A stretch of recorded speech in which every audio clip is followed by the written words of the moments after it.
France, June 1944. A British Cromwell tank advances down a narrow road. Commander Lieutenant James Crawford scans the hedgerows. No movement, no German infantry.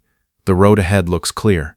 He never sees the gun, never sees the muzzle flash, just a streak, coming impossibly fast. The shell hits before he can shout. The Cromwell's turret rings like a bell. Metal screams. The interior fills with smoke and burning. Crawford's gunner is dead. His loader is screaming. They never had a chance to return fire. Just a flash from 1,500 yards and they were done. The weapon that killed them was not designed for this. It was an anti-aircraft gun, built to shoot down RAF bombers at 20,000 feet. The Germans had pointed it at British tanks instead. By any conventional standard, using an anti-aircraft gun against armor made no sense. The gun was too heavy, too slow to move, too awkward for ground combat. It was also the deadliest anti-tank weapon of the entire war. British tankers called it the 88, and every crew that heard its crack and lived learned one lesson. If you see the 88, you are already too close. If you hear it fire, you are already dead. The problem facing German forces in 1941 was unexpected. The Wehrmacht had swept across Europe with speed and violence. Poland fell in weeks, France collapsed in 40 days. But in North Africa, German armor encountered something they were not prepared for. British Matilda tanks with armor too thick for standard German anti-tank guns to penetrate. The 37 mm pack gun bounced shells off Matilda frontal armor. The 50 mm struggled at anything beyond point-blank range. German tank commanders reported shooting Matildas repeatedly with no effect. The British tanks kept coming. The armor advantage was crushing German anti-tank doctrine. German forces needed something with dramatically more penetrating power. But developing a new anti-tank gun would take months. Manufacturing would take even longer. The problem needed an immediate solution. The answer came from Field Marshal Erwin Rommel. He ordered his forces to use 88 mm flak guns in the ground role. The Flak 18 and Flak 36 were anti-aircraft weapons designed to shoot down high-altitude bombers. They fired an 88 mm shell at nearly 3,000 feet per second. That velocity was intended to reach aircraft at 20,000 feet. Against ground targets, it was devastating. The first use came at Hafaya Pass in 1941. German forces dug in 88 mm flak guns with clear fields of fire. British tanks advanced expecting to face standard anti-tank weapons. Instead, they met shells that punched through their armor at ranges they thought were safe. British commanders reported tanks burning at distances where German guns should have been harmless. The 88 mm could penetrate 100 millimeters of armor at 1,000 yards. The Matilda carried 78 millimeters of frontal protection. The math was brutal. British tanks were being destroyed before they could even get their own guns in range. The technical specifications explain why the 88 was so effective. The gun fired a 9-kilogram shell at 840 meters per second. The velocity generated enormous kinetic energy. When that shell hit armor, it did not just penetrate, it created catastrophic damage inside the target. Spalling metal fragments killed crews even when the shell did not fully breach the armor. The barrel was over 5 meters long. This gave the shell time to accelerate and stabilize. Accuracy at long range was exceptional for the period. Trained crews could hit targets at 2,000 yards consistently. The gun weighed 5 tons in firing position. This was far heavier than purpose-built anti-tank guns. Moving it required a truck or half-track. Setting it up took time and effort. But once positioned, the 88 commanded enormous areas of terrain. A single gun could deny entire valleys or road networks to enemy armor. The high profile was a significant weakness. The 88 stood tall when deployed. This made it visible and vulnerable to artillery.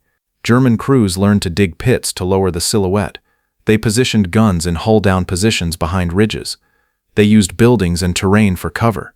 But the gun's size meant it could never be truly concealed the way smaller anti-tank guns could hide. British tank crews developed an almost superstitious fear of the weapon. The 88 had a distinctive sound. The crack of the shell breaking the sound barrier was sharper and louder than other guns. Veterans learned to recognize it instantly. That sound meant taking cover. That sound meant death was reaching out from distances you could not fight back against. At Gazala in June 1942, Rommel used 88s as the backbone of his defensive positions. British armor attacked expecting to overwhelm German positions with numbers. Instead, they ran into carefully positioned 88mm guns that destroyed British tanks at extreme range. The British lost over 200 tanks in days of fighting. The 88 had proven it could stop massed armor attacks. In Normandy after D-Day, the 88 became the linchpin of German defensive tactics. A single gun positioned to cover a road junction could stop an entire British armored column. Tank commanders knew that advancing down a road covered by an 88 was suicide. They called for artillery. They called for air support. But infantry assaults against dug-in 88 positions were costly and slow. Lieutenant Bill Bellamy of the 8th King's Royal Irish Hussars described encountering an 88 position near Caen. His Sherman troop was advancing when the lead tank exploded. The crack of the 88 was unmistakable. Bellamy ordered his driver to reverse immediately. They backed into cover before the gun could fire again. 2 other Shermans were not as quick. Both were destroyed in seconds. The psychological impact extended beyond the immediate battlefield. British tank crews knew their Shermans and Cromwells were outmatched. The Sherman's 75mm gun could penetrate perhaps 75mm of armor at 500 yards. The 88 could kill a Sherman at 2,000 yards. British crews were fighting from a position of technological inferiority every time they faced the 88. German forces used the 88 in every theater. In North Africa, it dominated open desert warfare. In Italy, it covered mountain passes and river crossings. In Normandy, it anchored defensive positions in the bocage. On the Eastern Front, it stopped Soviet armor attacks. The 88 was everywhere German forces needed to stop tanks. The comparison with Allied anti-tank weapons shows the gap clearly. The British 6-pounder could penetrate 79mm at 1,000 yards. The American 76mm gun managed about 90mm at the same range. Both were adequate against medium German armor. Neither could match the 88's reach or penetration. The 88 could kill at ranges where Allied guns could not even respond. The Soviet 85mm gun came closest to matching the 88. It fired a similar-sized shell at comparable velocities. But Soviet 85mm anti-tank guns were less common than the 88 in German service. The Soviets relied more on massed anti-tank guns of smaller calibers and overwhelming numbers rather than individual weapon superiority. The 88 had limitations beyond its size and weight. The high-velocity ammunition was expensive and complex to manufacture. Supply could not always keep pace with demand. The gun required a trained crew of at least 6 men to operate effectively. Training took time Germany did not always have as the war progressed. The flat trajectory that made the 88 so accurate also limited its utility in some terrain. In heavily forested areas or urban environments, the gun needed clear lines of sight. It could not lob shells over obstacles the way howitzers could. This meant positioning was critical. A poorly placed 88 was just a very large target. But in open terrain with good fields of fire, the 88 was unmatched. North African deserts, French farmland, Eastern European steppes. Anywhere tanks could maneuver, the 88 could dominate. Production numbers tell the story of the 88's importance. Germany manufactured over 20,000 88mm Flak guns during the war. Not all were used in the anti-tank role. Many remained dedicated air defense weapons, but thousands were deployed in the ground combat role where they became the most feared anti-tank weapon in the German arsenal. The gun continued evolving throughout the war. The Flak 37 improved on the earlier models. The Flak 41 increased barrel length and shell velocity even further. These later variants could engage targets at even greater ranges with even more penetrating power. After the war, the 88's influence on anti-tank gun design was profound.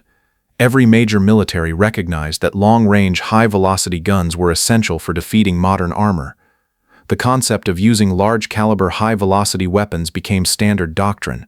The British developed the 17-pounder partly in response to facing the 88 in North Africa. American gun designers studied captured 88s to understand their effectiveness. Soviet forces increased their emphasis on 85mm and larger anti-tank weapons. The 88mm Flak gun was never intended to be an anti-tank weapon. It was designed to shoot down aircraft. But when German forces pointed it at British armor in 1941, they discovered something that would change armored warfare. A gun that could kill tanks at ranges those tanks could not fight back. A weapon that created fear out of proportion to its numbers. France, June 1944. Lieutenant Crawford's crew abandons their burning Cromwell. They never saw the gun that killed them, never had a chance to return fire. Just a flash from 1,500 yards away, and they were done. The 88 Flak gun was too heavy to be a proper anti-tank weapon, too tall to hide, too slow to move quickly. It was also the deadliest tank killer of the Second World War. British tankers called it the 88, and that name carried the weight of every crew that heard its crack and did not live to tell the story. That was German engineering. That was the 88, and the sound of its shell breaking the sound barrier became the last thing thousands of Allied tank crews ever heard.